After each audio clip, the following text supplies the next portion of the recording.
This property is currently generating around £5,000 a month. So I control properties and list them on like Airbnb, booking.com and benefit from the high cash flow. Last month, we had an average daily rate of around £200, and now he's actually bringing me more properties as well because he wants to obviously do the same thing. Yeah, of course. Look, so there's that colour, which potentially we might go for. And then like you see around the edges here, we're gonna basically have that white, I think. I've only been in Rent to SA now since November, so you know it's been less than a year. I've just had a, so before it even going live, I've had a booking for 47 nights at 125 a night. So that's £6,000 direct booking. They've already paid, sent the money. If I stick with what I know at the moment, you know, focus on that, build that, and then obviously I can look to diversify in the future. We spent a day with Luca from Clarendon Properties and had a look at two of the service accommodation units he has. He has one as a rent to rent and he has one under management. He's been in property for 9 months and he's absolutely smashing it. In total, he has 4 under management and 2 of his own service accommodation units. We're gonna go for a tour, run through the figures and see how he does it. So this is the SA he's got under management. Let's go have a look inside. So here we have it. Here's Luca. Nice to meet you. So tell us a bit about yourself. So my name's Luca. I've got a rent to SA business and a management company. So I control properties and list them on like Airbnb, booking.com and benefit from the high cash flow. So for someone starting out in Rent to SA, would you recommend them managing someone's property first or taking on their own unit as a whole? Personally, I think it would be better to acquire your own Rent to SA because realistically, like what landlord is gonna let you manage their property if you've not had any experience in it? Yeah. So I think the best thing to do is actually acquire your own Rent to SA, start with that, and then you can then branch out to managing properties once you've sort of got proof, you know, that you can actually do it well. And I think the most important thing is to actually get educated first, and then obviously acquire your Rent to SA once you sort of know what you're doing, and then obviously you can start bringing in the money. And where's the best place to look for these landlords? Would you go for an estate agent or would you go say Gumtree or Facebook Marketplace for a landlord? To be honest, the best thing to do when you're first starting out is to lean on your network. So friends, family and whatnot. And also I'd recommend open rent. The thing is with estate agents, they're usually quite sort of strict on how they work. And obviously if you've got no sort of social proof or you haven't got any other units or, you know, it's going to be quite tricky. But I definitely lean on your network. So we're going to go for a tour around the property now. Let's go and have a look. So this property is in Leamington Spa. So it's quite an affluent area. This property is currently generating around £5,000 a month, which is obviously really good. Last month, we had an average daily rate of around £200. So yeah, this property is probably worth around 250k. So as a management company, we charge 15% of total revenue, and we deal with everything from the marketing to getting all the people in, organising the cleans. This is a 3-bedroom property. So we mainly target contractors for this property and business professionals. So in the area, there's a lot of Jaguar Land Rover sites and Aston Martin's close. So we regularly have them sorts of people. So what's the story behind this one? Why did you take it on management rather than taking on the property for yourself? So basically I met this landlord about a year ago at another property that I found through Gumtree. And then I had a child, so I left the deal basically, but he wanted quite a lot for it. So I left it for a few months and I messaged him again, and he already had tenants now in that other property. Okay. So he said he had this property and I gave him the 2 options to either for me to take it on. So I think I offered him around £1,200 a month, but he wanted like £1,500, which was a little bit too much. Yeah. So then I offered him my management service, and I knew that this area would do well. So I gave him some figures on what I was expecting to achieve, and then he said he'd like to go down the management route. Okay, what benefit would he get then over you, over a standard AST tenant? So with a standard AST tenant, they can actually stay in the property for like over 6 months without paying. Yeah. Whereas with us, obviously he could just terminate the contract there and then. So it's a lot more flexible. But then obviously the profits on using it as a service accommodation is a lot higher than the normal AST. For example, this property you probably get 1,500 at a push through an AST, whereas we've been generating a lot. So from May, it's around 5,000 revenue. So he's been making what, 3.5 grand profit, 4 grand profit, you know? So it's obviously very beneficial for him. And now he's actually bringing me more properties as well because he wants to obviously do the same thing. Yeah, of course. So, what sort of term did you take the property on for then? So this is just pure management. So we've got like a rolling contract. So I just give him 30 days notice, or he gives me 30 days notice if he wants us to stop managing the property. Yeah.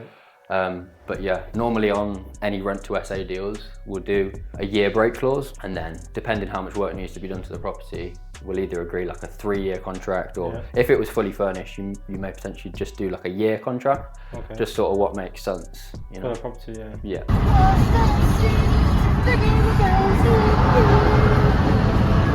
Which is this one? Are you still furnishing this one, or is it ready? It's ready. Yeah, it's fully furnished now, but it was unfurnished when I got it. The same coffee machine for it, innit? So this was a living room, but I converted it to a bedroom. So obviously that way, like in SA, if you have, you'll see in a minute, like the kitchen, it can be used as like a diner.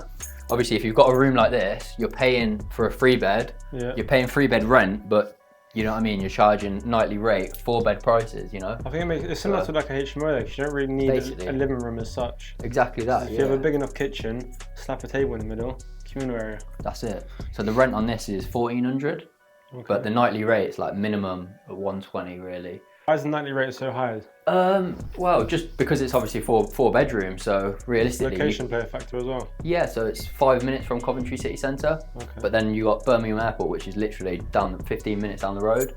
So you got a mixture of sort of guests, but I believe this will be contractor sort of market as well. Was there like any regeneration projects going on in Coventry, or? Yeah, there's loads. You've got HS2, which have got like loads of sites around the area, and then you've also got bits and bobs of other stuff. Again, Jaguar Land Rover is like the main sort of their main bases around this area. HQ. Coventry, Leamington, so yeah. Go have a look at the other rooms then. But yeah, nightly rate, you'd be looking at really 140, 150 pounds. It's not bad. I've just had a, so before it even going live, I've had a booking for 47 nights at 125 a night. So that's £6 direct booking. They've already paid, sent the money.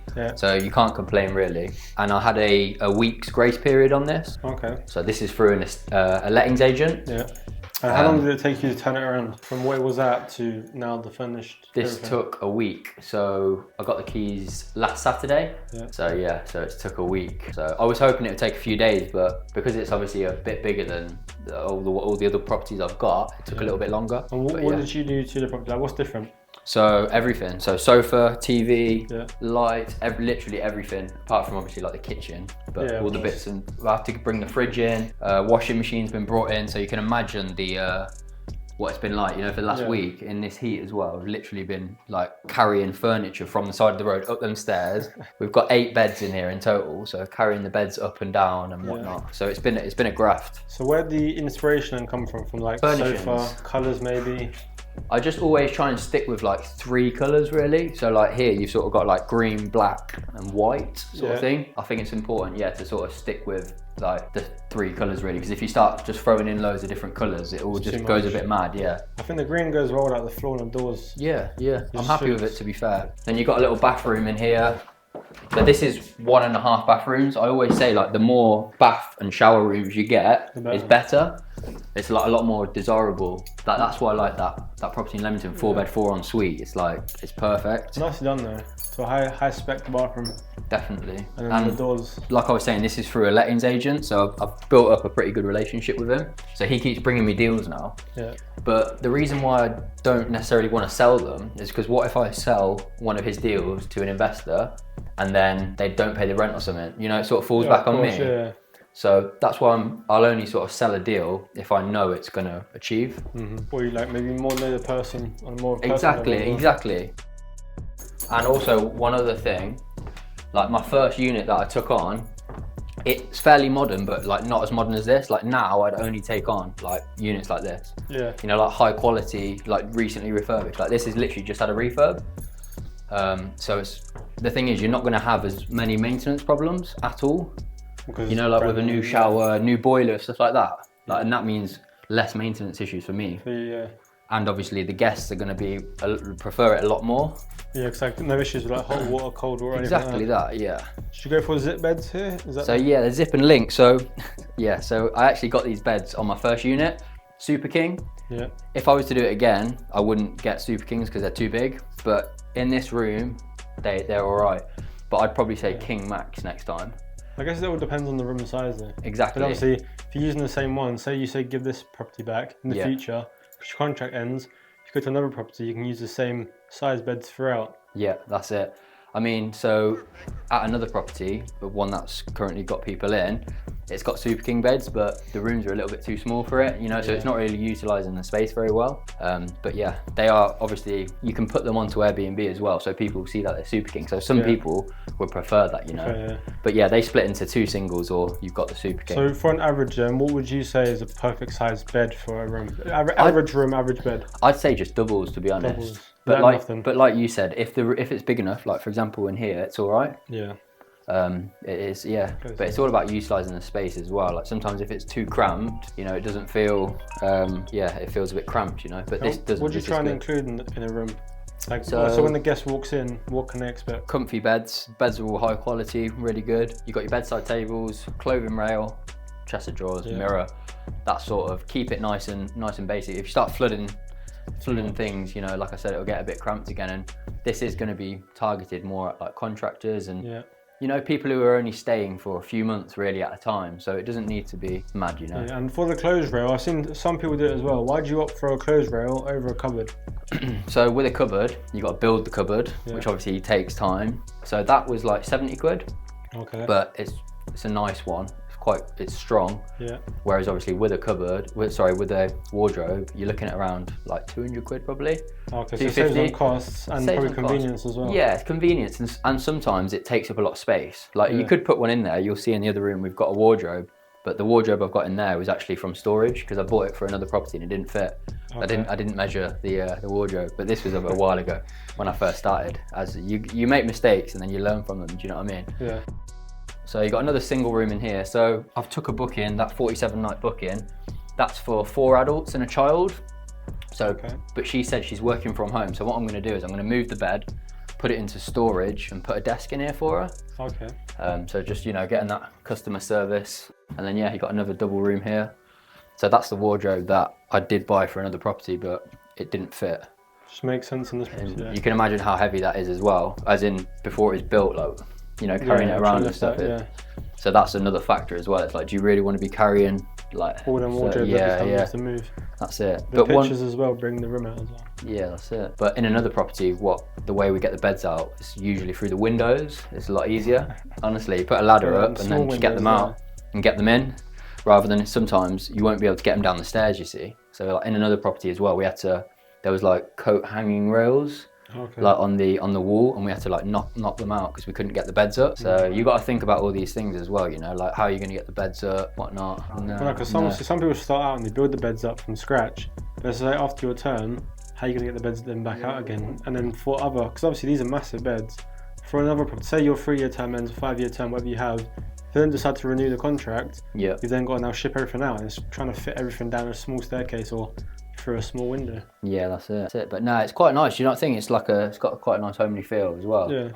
It's just start decorating the house like little swans and stuff. It's all brand new furniture as well, you know. So. Origami. Yeah, exactly.